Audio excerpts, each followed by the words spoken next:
اس وقت یوٹیوب پر پاکستان میں top trend کر رہے ہیں یوٹیوب کا بڑا نام ڈکی بھائی، کیونکہ انہوں نے ان تمام رازوں کا پردہ فاش کر دیا جو ان پر ہونے والے مبینہ ظلم و تشدد سے متعلق ہے۔ جب وہ ضمانت پر رہا ہوئے تو لگ رہا تھا وہ خاموش رہیں گے، جیسے عدالت کی کارروائی کے بعد میڈیا کے سامنے وہ کوئی جواب نہیں دیتے تھے اور خاموشی سے چلے جاتے تھے، لیکن ایسا نہیں ہوا۔ صرف پہلے 4 گھنٹوں میں ان کی ویڈیو کو 4 ملین سے زائد بار دیکھا گیا اور یہ انٹرنیٹ پر دھوم مچا گئی۔ اس ویڈیو میں انہوں نے شروع سے آخر تک پورے کیس کی تفصیل بتائی، کیسے انہیں پکڑا گیا، کیسے مبینہ طور پر انہیں تشدد کا نشانہ بنایا گیا اور ہر وہ واقعہ جو انہوں نے حراست کے دوران محسوس کیا۔ ویڈیو کے دوران اپنے احساس بے بسی کا ذکر کرتے ہوئے ان کی آنکھوں سے آنسو بھی جاری ہوئے۔ سعد الرحمان عرف ڈکی بھائی نے اتوار کی رات اپنے یوٹیوب چینل پر تقریباً 1 گھنٹے کے قریب ویڈیو جاری کی، جس میں انہوں نے national cyber crime investigation agency کی حراست کے دوران مبینہ جسمانی اور ذہنی تشدد کے بارے میں تفصیل سے بات کی۔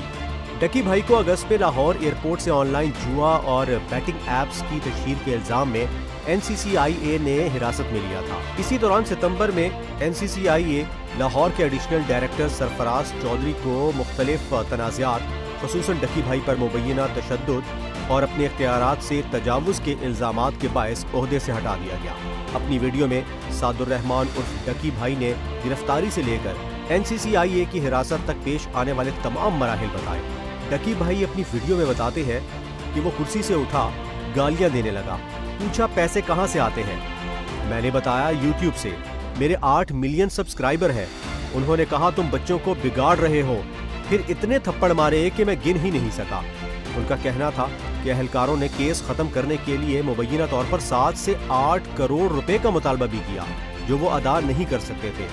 مزید انکشاف کرتے ہوئے انہوں نے کہا کہ ایک اہلکار نے ان کے سامنے ایک پوڈ کاسٹ میں ذکر ہونے والی رقم $3,26,000 کا حوالہ دیا اور ان کا بائنانس اکاؤنٹ کھولنے کا حکم دیا۔ ڈکی بھائی نے کہا کہ انہوں نے میرے تمام ٹریڈز اور ٹوکن نقصان پر بند کروائے اور سب کچھ ڈالر میں تبدیل کیا اور پھر کہا ٹرانسفر کرو۔ ڈکی بھائی کے مطابق یہ خطیر رقم مبینہ طور پر متعلقہ تحقیقاتی افسر نے اپنے ذاتی اکاؤنٹ میں منتقل کرائی۔ اس دوران ڈکی بھائی نے اپنی پوری کہانی بتاتے ہوئے ایک شخص کا بھی ذکر کیا جس نے بہت ہی ایمانداری کے ساتھ ان کی مدد کی۔ اس پراسرار شخص کو ڈکی بھائی نے اپنی ویڈیو میں بگ بردر کے نام سے پکارا۔ اس کیس کی FIR مجموعی طور پر 9 افراد کے خلاف درج کی گئی، جن میں سے 8 NCCIA کے اہلکار ہیں۔ مقدمہ سعد الرحمان کی اہلیہ عروب جتوئی کی مدعیت میں FIA anti corruption circle Lahore نے درج کیا۔